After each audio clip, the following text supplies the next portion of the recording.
Sa golf, tagumpay si Tiger Woods sa kanyang sariling tournament sa AT&T National. Sa pagpalo ng 20-foot birdie sa 16th hole, tinapos si Woods ang laban sa closing rounds of 67 na kumuha ng 13 under 267 total.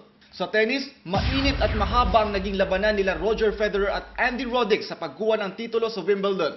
Umabot ng 4 hours, 16 minutes ang 5-set game para selyuhan nito ni Federer, scoring 5-7, 7-6, 7-6, 3-6, and 16-14. Ito ang pinakamahabang 5th set na Grand Slam final sa history. Si Federer ang ikatlong player na napagtagumpayan ng 6 na beses ang Wimbledon Championship.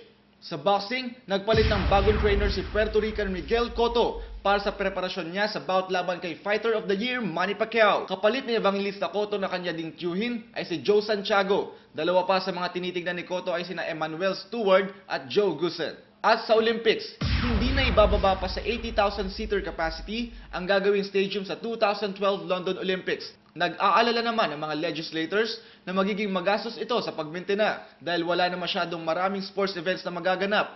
Tulad na lang ng Bird's Nest sa Beijing na naging source of income na lamang ay ang pagbisita ng mga turista. Ramty para sa UNTV News Worldwide at ito, balita.